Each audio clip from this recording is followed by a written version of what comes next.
Galileu nasceu em Pisa em 15 de fevereiro de 1564, quase 8 anos antes de Kepler, e morreu em 8 de janeiro de 1642, 12 anos após a morte de Kepler. Ele era tão famoso quanto qualquer pessoa na Europa. Além disso, quando ele nasceu não existia ciência, tal como a entendemos hoje. No entanto, quando ele morreu, a ciência estava a caminho de se tornar uma disciplina, e seus conceitos e métodos, um sistema filosófico completo. Não é exagero considerar Galileu como o fundador da física moderna. A física é uma ciência experimental e exata. Suas leis são baseadas em fatos estabelecidos por experimentos e formuladas por meio da matemática. Antes de Galileu, a física fazia parte da filosofia, por isso ela se baseava nos princípios da filosofia de Aristóteles, que, como vimos, dividia o mundo em céu, ou mundo supralunar, com movimentos circulares perfeitos e eternos, e a Terra, ou mundo sublunar, onde os movimentos têm começo e fim, e as coisas se movem de acordo com sua natureza. E a estrutura era geocêntrica. Galileu defendia a necessidade de um estudo quantitativo dos fenômenos. Uma de suas frases famosas é: meça o que pode ser medido, e torne mensurável o que não pode ser medido. Isso transformou Galileu em um dos mais profícuos experimentalistas. Galileu desenvolveu um método experimental para o estudo da natureza, que inclui, essencialmente, a experimentação, a formulação baseada em certas suposições e a análise de verificação experimental abrangente dessas suposições. Fundamentalmente, este é o método científico. Ao usar o telescópio, que havia sido criado em 1608, na Holanda, pelos fabricantes de lentes, Hans Lippershey, Zacarias Janssen e Jacob Mitchus, Galileu deu um novo rumo à astronomia, na realidade, um enorme salto de qualidade. Começamos a ver o que os nossos olhos não viam. Um fato semelhante atual é o telescópio espacial James Webb. Ele também nos permite ver o que nos era desconhecido. As observações telescópicas de Galileu ilustram a forma de como um recurso técnico pode produzir evidências científicas, que podem mudar a nossa compreensão da natureza. O primeiro telescópio que Galileu construiu permitia ampliar 8 vezes o potencial do olho humano. Posteriormente, ele construiu outros exemplares mais refinados, que permitiam aumentar até 30 vezes o poder de discernimento do olho. Uma das limitações era a má qualidade do substrato das lentes. Os vidros não tinham boa qualidade óptica. Outras duas tecnologias usadas por Galileu para difundir melhor os seus estudos foram o livro impresso e a qualidade das gravuras. Galileu procurava publicar rapidamente as suas descobertas. Galileu tinha formação em arte renascentista e conhecia a técnica para sombrear o claro e o escuro. As suas observações e interpretações das estrelas, da Lua, de Júpiter, do Sol e das fases de Vênus, foram vitais para o avanço da astronomia. Em março de 1610, Galileu publicou os resultados iniciais de suas observações telescópicas, no Sidereus Nuncius, que pode ser traduzido como mensageiro sideral. As suas gravuras da Lua se tornaram as mais detalhadas ilustrações da época. Galileu entendeu que as sombras que ele via com seus telescópios eram evidências de relevo, eram montanhas e crateras. Isso lhe permitiu estimar as alturas das montanhas e as profundidades das crateras. A Lua, como esfera perfeita translúcida de Aristóteles, não era aquela Lua que ele via. A topologia lunar que ele via, assemelhava-se às figuras que existem em nosso planeta. Um mapa lunar que o astrônomo inglês, Thomas Harriot, fez pouco antes de Galileu, é mais detalhado, porém ele não foi difundido. Quando Galileu virou seu telescópio para observar Júpiter, viu algo inesperado. Ele viu 4 estrelas que circundavam o planeta, ora do lado esquerdo, ora do lado direito, e, ora separadas à esquerda e à direita do planeta. Não demorou para ele perceber que, aquelas, não eram estrelas fixas como as demais, eram estrelas que giravam em torno do planeta, tal como os planetas giravam em torno do Sol na visão copernicana. Essas 4 estrelas são os 4 maiores satélites de Júpiter, por isso, eles são conhecidos também como satélites galileanos. O astrônomo alemão, Simon Marius, observou os satélites de Júpiter um pouco antes de Galileu. Porém, ele usava o calendário juliano, e Galileu usava o calendário gregoriano.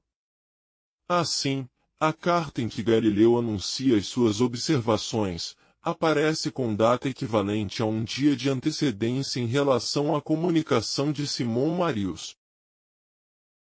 Com seu telescópio, Galileu viu um Sol giratório e manchado, o mesmo que seus contemporâneos Francisco Sisi, o padre e astrônomo jesuíta Christophe Seiner, o matemático e astrônomo inglês Thomas Harriot, e o teólogo alemão David Fabricius. Mas, foram os chineses que relataram a presença das manchas no Sol, isso há mais de 2 milênios. Galileu foi um dos primeiros astrônomos a perceber que a Via Láctea era composta por inúmeras estrelas, um fato que contradizia a crença da época que admitia ser apenas uma faixa difusa de luz no céu. Galileu também constatou que Vênus passa por uma sequência completa de fases, assim como a Lua. Isso era um argumento que fortalecia a teoria heliocêntrica. Como vimos anteriormente, no geocentrismo de Ptolomeu, Vênus não apresentava a fase cheia. Mas, afinal de contas, quais foram as contribuições mais fundamentais de Galileu para a compreensão da estrutura do Sistema Solar, e que embasaram os estudos de Isaac Newton, ao elaborar a teoria da gravitação universal?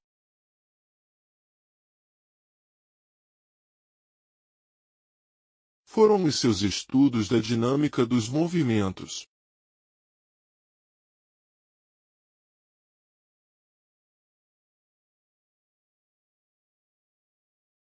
Galileu fez experimentos com planos inclinados e corpos em queda livre, combinando teoria, experimento e rigor científico. Um fato que não pode passar despercebido é que, na época de Galileu, não existia relógio para marcar tempo com precisão, nem artefato que pudesse registrar movimentos rápidos, como a queda livre de um corpo. Há evidências de que em 1335 foi instalado o primeiro relógio com mostrador e um ponteiro em Milão, na Itália.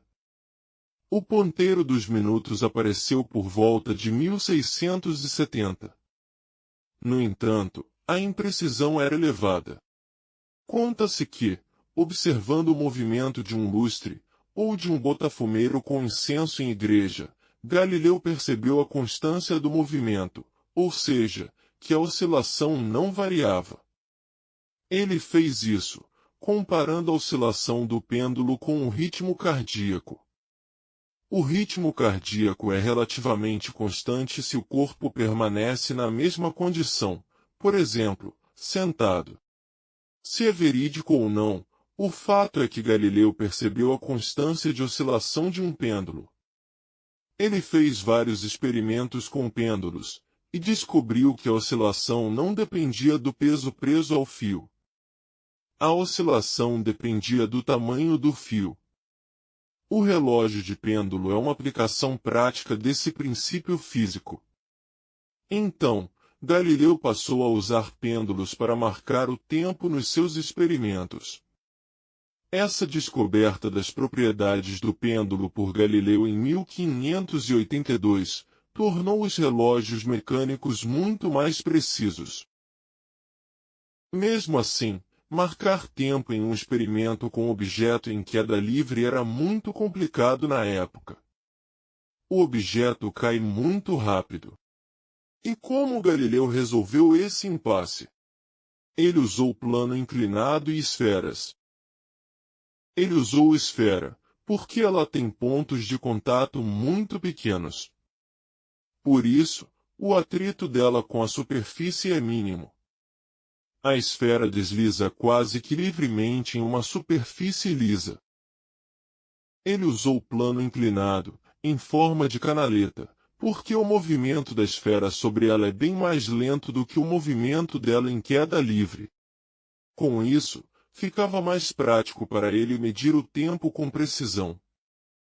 Além disso, ele instalou pequenos sinos, devidamente espaçados ao longo da canaleta. O pêndulo era o relógio, as distâncias entre os sinos era conhecida e a badalada do sino indicava o momento de passagem da esfera.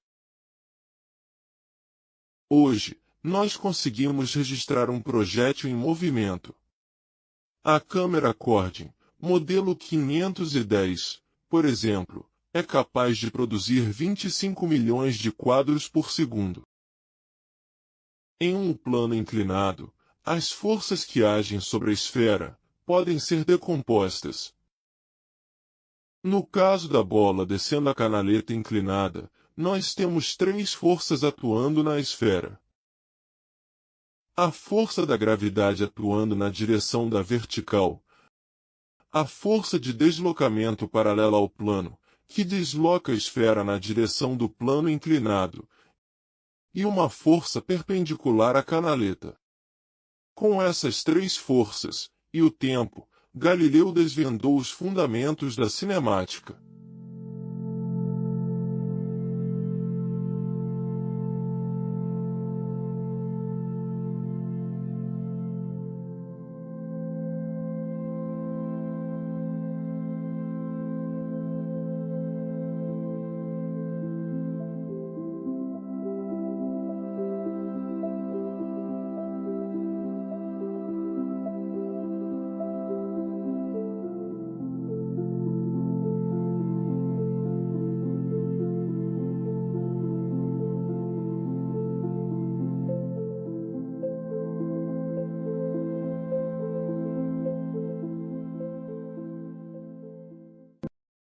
Quando a esfera desce o plano e desliza sobre uma superfície em nível, a força na direção do movimento cessa, e a esfera passa a se mover com velocidade uniforme, seguindo uma trajetória reta.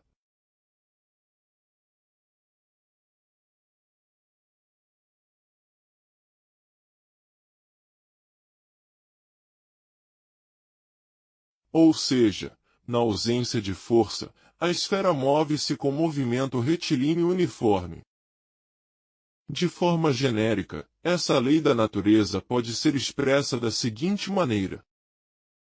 Na ausência de forças externas, um objeto em repouso permanece em repouso, e um objeto em movimento permanece em movimento retilíneo, e com velocidade constante. Essencialmente, este é o princípio de inércia de Galileu, que se transformou na primeira lei de Newton. Agora, pensemos um pouquinho nas consequências desse princípio. Os planetas não estão em movimento retilíneo uniforme. Eles seguem uma órbita fechada, em torno do Sol. Então, eles estão sob aceleração. E, de onde vem essa aceleração? Ela vem do Sol. O Sol exerce uma aceleração nos planetas, e estes seguem órbitas fechadas em torno dele. Os planetas exercem acelerações nos satélites, que passam a orbitá-los. A Lua girava em torno da Terra, porque era acelerada por ela.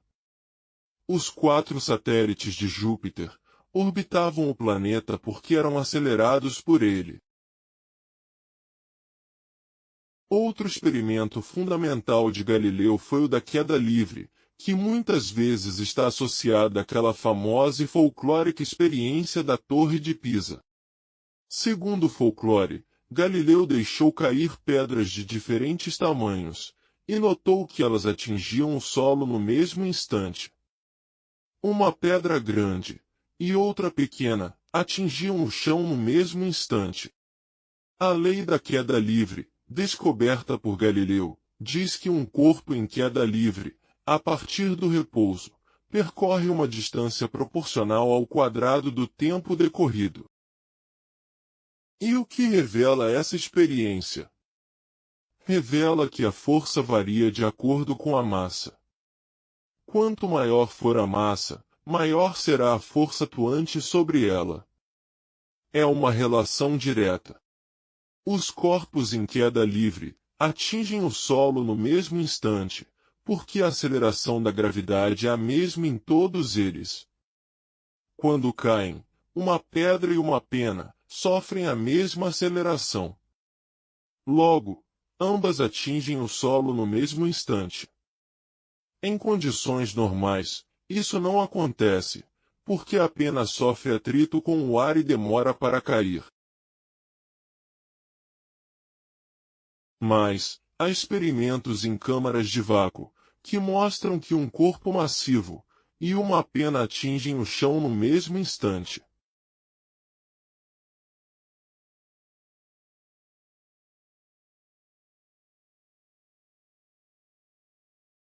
Os astronautas da Apollo 15 repetiram no solo lunar o experimento de Galileu, usando uma pena e um martelo. E o que se viu?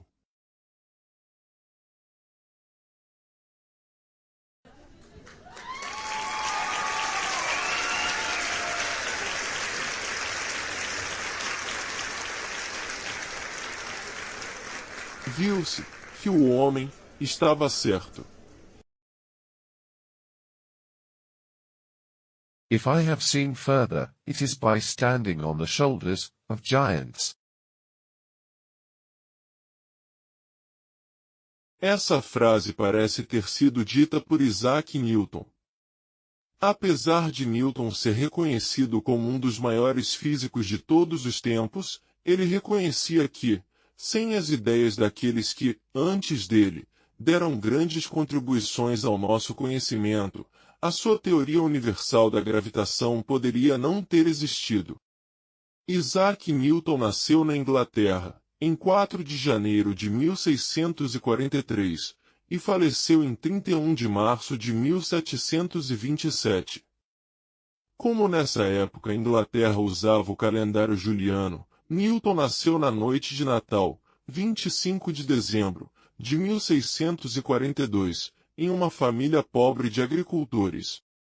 Físico e matemático brilhante, Newton foi uma figura culminante da revolução científica do século XVII. Entende-se por revolução científica a mudança drástica no pensamento científico, ocorrida durante os séculos XVI e XVII, e que teve Galileu Galilei como figura de destaque.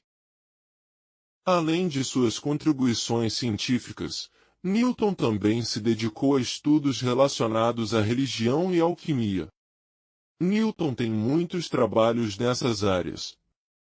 Como estes assuntos fogem do foco desta discussão, passamos a abordar apenas o que nos interessa, os estudos de Newton, relacionados à física e matemática. Na ótica, sua descoberta da composição da luz branca foi fundamental para a espectroscopia, em laboratório, e na astronomia. É famoso seu experimento de decomposição espectral da luz solar, usando um prisma. Ele é o autor da teoria corpuscular da luz, que considera a luz composta por partículas, ou corpúsculos, de massa muito pequena, que emergem da fonte de luz, e que se propagam em linha reta. Seus conhecimentos de ótica geométrica o levaram a projetar e construir um telescópio refletor, que utiliza espelhos no lugar das lentes. O telescópio de Galileu era refrator, isto é, a luz passa pelo vidro da lente. No telescópio de Newton, a luz é refletida na superfície espelhada de um vidro côncavo.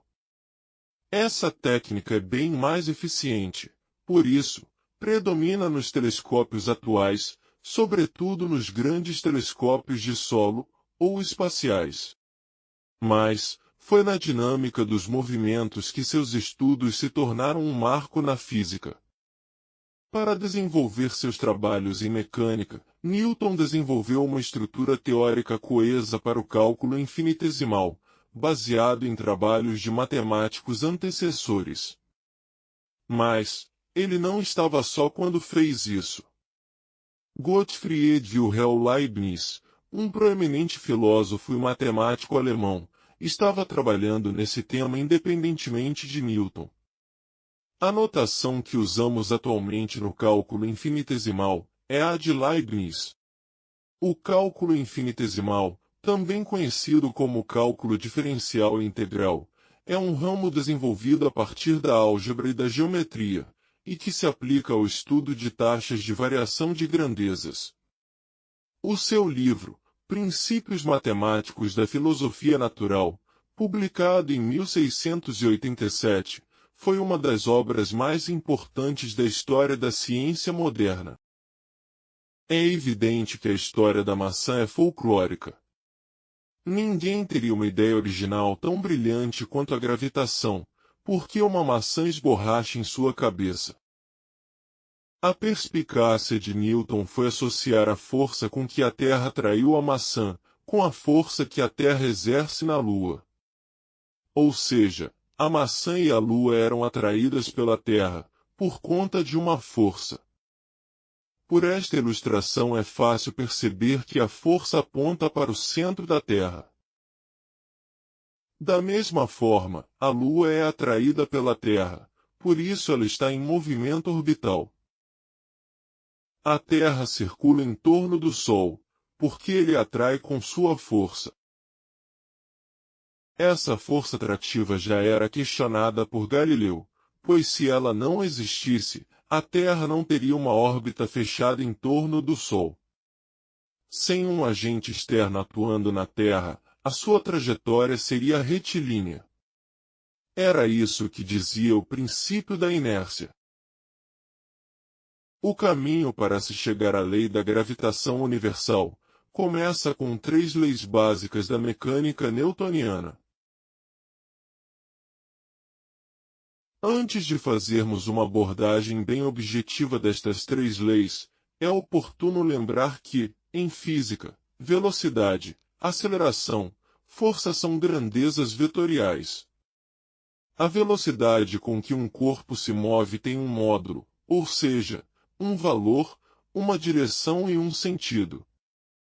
Um planeta que segue uma trajetória circular, mantendo constante a velocidade linear, como ocorria no modelo de Ptolomeu e Copérnico, tem velocidade vetorial variável, porque a direção do vetor velocidade muda ao longo do trajeto, embora mantenha módulo e sentido constantes.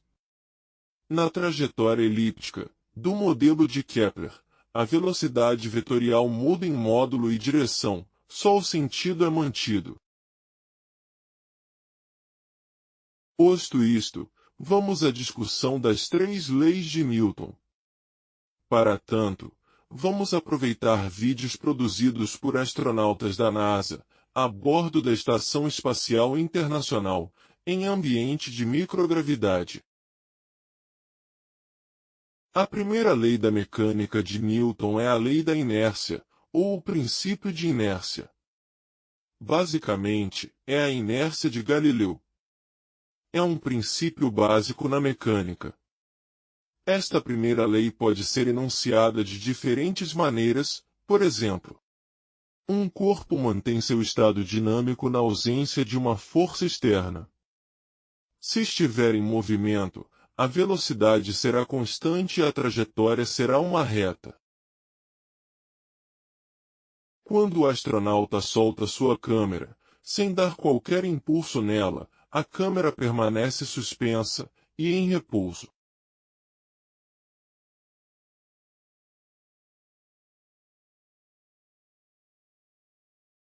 Um pequeno impulso faz a câmera deslocar-se em linha reta e com velocidade constante.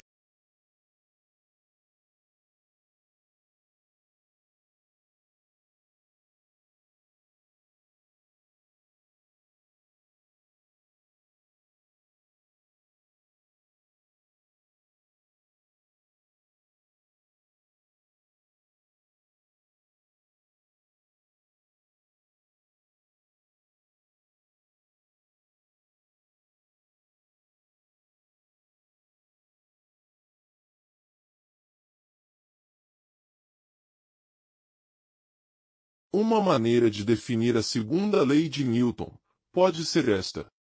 A resultante das forças que agem num corpo é igual ao produto de sua massa, pela aceleração adquirida pelo corpo.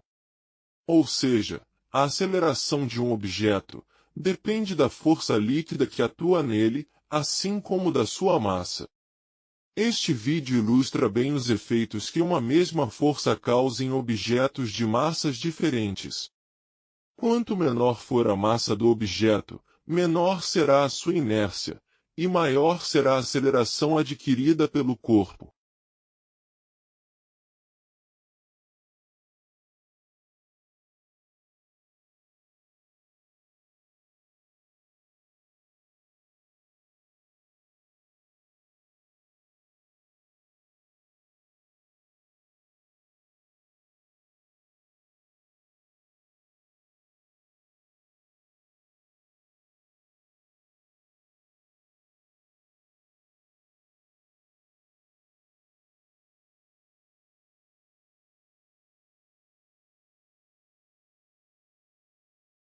Se aplicarmos uma força em um corpo em repouso, o corpo entra em movimento.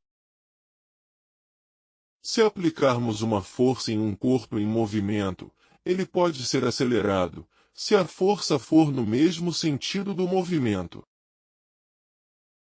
Ou ele pode ser freado, se a força for no sentido oposto. Ou, ainda, o corpo pode mudar a direção se a força for lateral.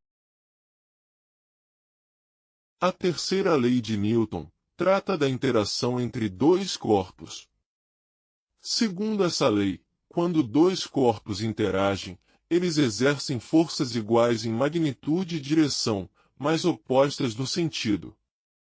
Por isso, essa lei também é conhecida como lei da ação e reação.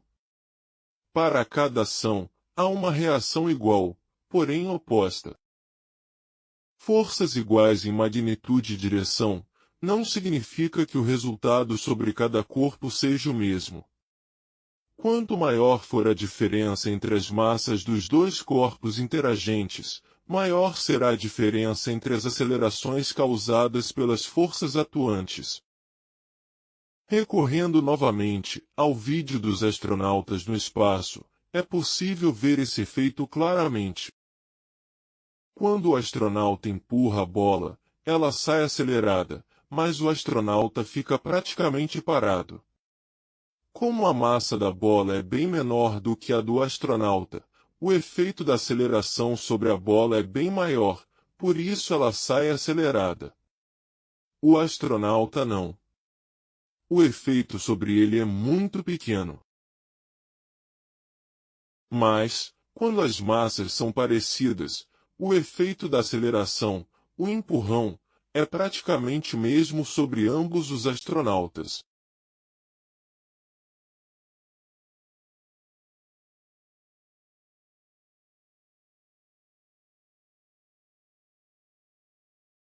A aceleração do Sol sobre a Terra faz com que ela se mova. Mas, a aceleração da Terra sobre o Sol tem efeito muito pequeno. Isso ocorre porque a diferença de massa entre ambos é muito grande. Com as suas três leis de mecânica, as três leis empíricas de Kepler, e alguns princípios básicos de física, como os da conservação de energia e do momento angular, Newton chega à lei da gravitação universal. Este quadro ilustra os passos básicos. A primeira lei de Kepler e a primeira lei de Newton implicam que na existência de uma força atuando para dentro da órbita. A segunda lei de Kepler considera o raio vetor, ou seja, a reta que liga o Sol ao planeta. Então, a força aponta para o Sol. A primeira lei de Kepler afirma que o Sol está no foco da órbita. Com essas duas leis, Newton chega à conclusão que a força gravitacional varia com o inverso do quadrado da distância. A terceira lei de Newton informa que o Sol também é atraído pelo planeta. E a terceira lei de Kepler relaciona período com distância. Com elas, Newton chega à conclusão que a força gravitacional depende das duas massas, mais precisamente, do produto das massas. Finalmente, chega-se à equação da lei universal da gravitação. O fator de proporcionalidade é a constante universal de gravitação, o famoso G. Henry Cavendish determinou com relativa precisão o valor de G, entre 1797 e 1798, usando uma balança de torção.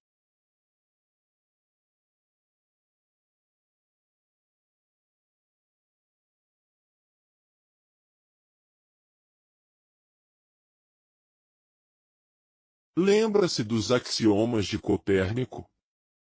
O seu terceiro axioma dizia o seguinte: o centro do universo está perto do Sol. Esse axioma é falso, porque o universo não tem centro.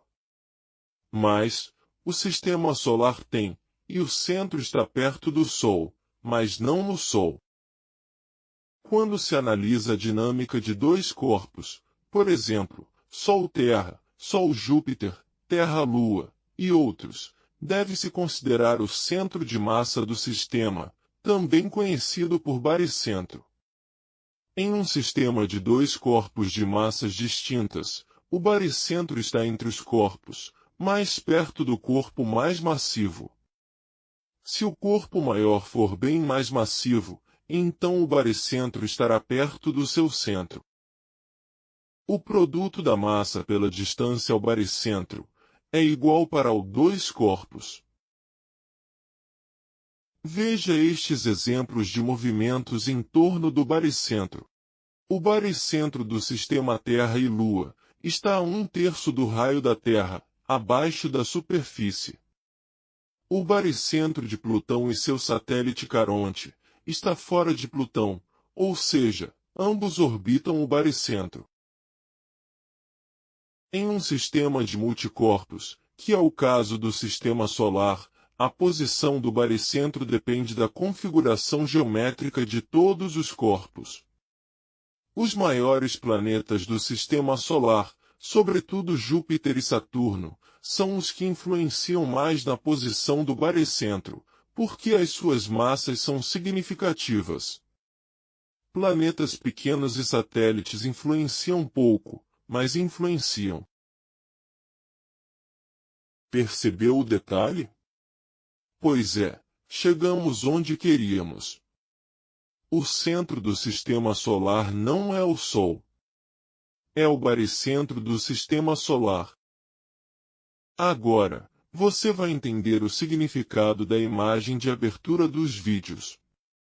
Ela mostra o deslocamento do baricentro do sistema solar em relação ao centro do Sol.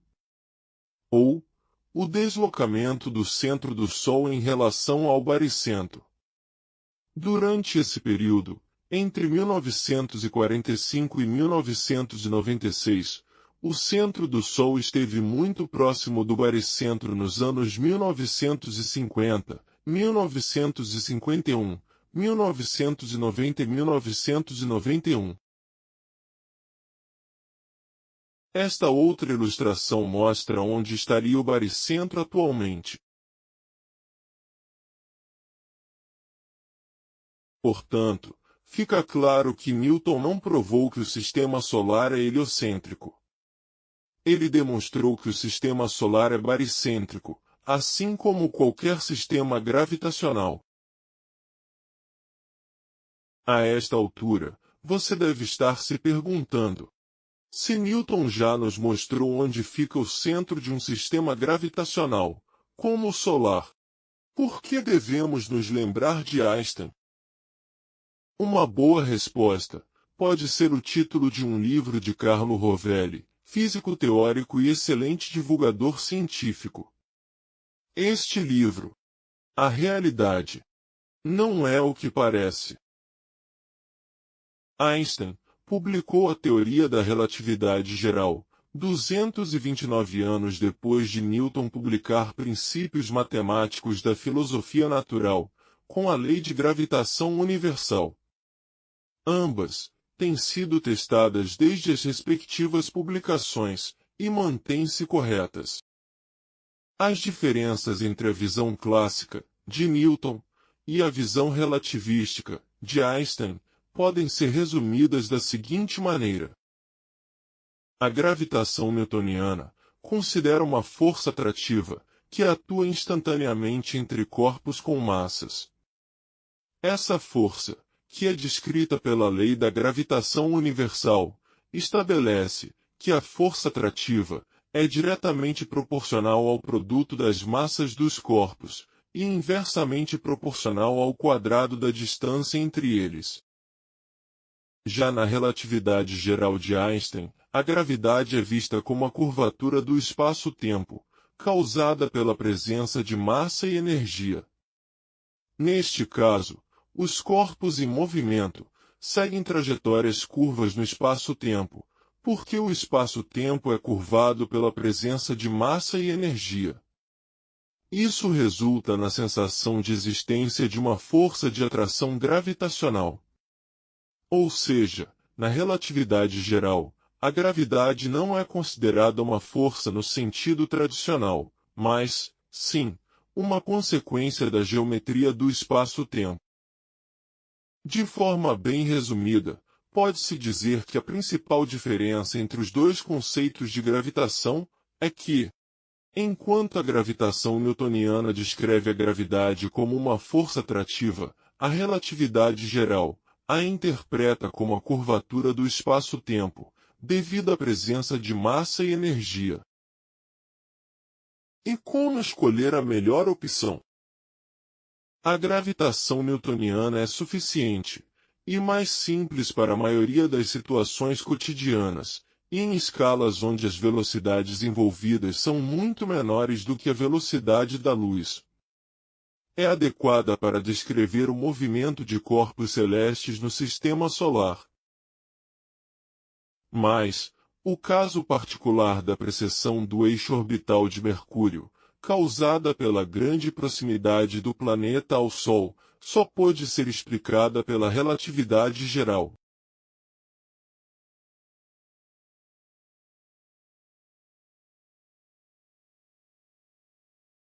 A relatividade geral é fundamental para descrever fenômenos gravitacionais em escalas cósmicas, extremamente massivas, ou com campos gravitacionais intensos e velocidades elevadas, por exemplo, os casos dos buracos negros e das estrelas que giram em seu entorno com velocidades muito elevadas, ou eventos cósmicos de grande escala. Essas são algumas das situações em que a relatividade geral é fundamental para uma descrição precisa dos fenômenos observados. Porém, há um fato muito importante nas atividades cotidianas, que só a relatividade geral resolve: o tempo. Os relógios de parede, de pulso, de celulares, de receptores, e tantos outros, não têm o mesmo passo que os relógios dos satélites e das sondas espaciais, por exemplo. Não fosse a correção de tempo prevista pela relatividade geral, os sinais de TV, de comunicação, de GPS, não seriam recebidos em sincronia com os relógios em solo. Isso significa, por exemplo, que o GPS não te levaria ao local correto, que a transação bancária se perderia pelo caminho, e seu dinheiro, também. E muitas outras situações drásticas ocorreriam. A correção do tempo, prevista pela relatividade geral, é expressa por esta equação.